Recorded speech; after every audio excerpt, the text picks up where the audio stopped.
O mga katropa natin dyan, magandang umaga pa rin, ano? Makulimlim ang araw natin ngayon. O ang ating ika nga, Lunes ngayon. Pero makulimlim. Ayan, sana nga, wag lang magbago at wag naman lang sanang umulan. Tulad na sinabi ko sa inyo kanina, na meron po tayong 3 bagyo, nakapasok na po yung isa na bagyo, medyo malayo lang sa atin, kaya lang medyo magkakaroon din po tayo ng ulan dito sa Metro Manila dahil po sa Southwest Monsoon o ng habagat, okay? Nandito pa rin po tayo sa kalye ng Don Manuel, ano? At kanto po ng Apo Street. Kanina po, na-interview natin yung nagtitinda po kanina ng quick ba yan o kung ano naman. Ayan, na-interview natin. Ito po, hindi pa po tayo tapos dahil po sa kaparehong kalye. Ito po, meron pa po tayo nasaksihan. Alam niyo naman si Kalyehero. Kung ano man yung po pwede natin ipakita sa inyo at malaman natin kung anong hirap ng kanilang hanap buhay. Ipakikita natin at aalamin natin kung paano sila nakakatawid ng pang-araw-araw na gastos para sa kanilang pamilya. Ito po, tignan natin ha. Ito, malalaman natin tuloy kung ano at paano siya na ilalampas o ang kanilang pang-araw-araw na kabuhayan. Okay. Nak, good morning! Wow, nasa Kalyehero po tayo. Kalyehero, ayan, ako. Ay, anak, good morning. Itong isa ho, hindi, ano po ito, medyo napasyalan dito itong bisita natin. Ayan, hindi po artista yan, ha? Feeling lang, ha? Feeling artista lang, hindi artista talaga yan. Ito sir, ang pangalan po muna natin. Manuel Lopez. Ano? Manuel Lopez, oh. Manuel Lopez. Magandang umaga sa iyo, Manuel Lopez. Nasa YouTube po tayo, ha, ni Kalyehero by Ray Barcelona. Tatay, ano po ba itong mga nakikita natin mga plastic na to? Ano po bang... Kalakal luto.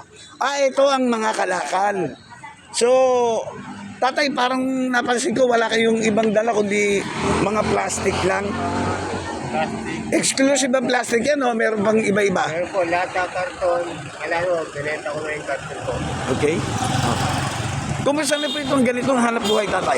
Kumusta na po itong ganitong hanap buhay? Hindi mo pare-paro. Minsan mahina, minsan malakas. Inabot ka pa ng ulan. Nangangalakal. Tatay, magkakaiba ba ang presyo ng bawat kilo ng plastic at saka ng... Okay. Walang takip, tsaka pa dahil 8. Plastic naman 7 pesos. Isang kilo yan. Karton, 6. Napakagaan yan, di ba? Para maka 1 kilo ka, di ba? Napakahirap, ano ha? Kung hindi ka maghanap ba, wala kang kakainin. Oo. Hanggang saan kayo nakakaikot niyan? Dito lang po sa Barangay Don Manuel lang ho. Oo. Magmula anong oras po kayo nag-umpisa mag-ngalak? Alas 5 galing ako po. Alas 5 ng madaling araw. Hanggang anong oras po kayo naabot, tatay? Ganitong oras po, yun. Pag andyan na yung truck, nagpipili na ako. Okay. Ngayon, ito po ngayon ang pinipili nyo na yan, tatay. Okay, tapos po ano pa yung iba po niya na nakuha sa basura? Ayun o, plastic, nakatali na. Ito, naka-ready na to. Ito, ready na para ibenta. Kaya sila 1 kilo niyan. 1 kilo niyan. Ito naman, ihahanda pa. Ihahanda pa. So, ito ngayon, inaayos pa. Ito, pagtapos niya, dahil lalagay ko na sa tao. Okay, tatay, gaano katagal na po kayo naghahanap buhay ng ganito? Ilan taon na kayo? Dati nagpisa ako, titinda ako ng sigarilyo, nagsawa ko. At saka masama, sigarilyo ba? Masama po sa ano, di ba? Nagsawa ko yun, tapos pugo, yesto, money, market pa ako sa mga basta, dumasalang mga pinipirati. Sipag ng Pinoy talaga, no? Ang Pinoy, iba klase, talagang favorite tayo ng mga, ng mga foreigner, di ba? Kanya kasipag ang Pinoy, tatay, may pamilya na po ba? Walang asawa sa kanila. Ano po? Walang asawa. Ilan ang anak ninyo, sir? Wala pa akong asawa. Wala pa, binata. Baka pangalawa ka na sa binata. Ina-interview natin ito, binata.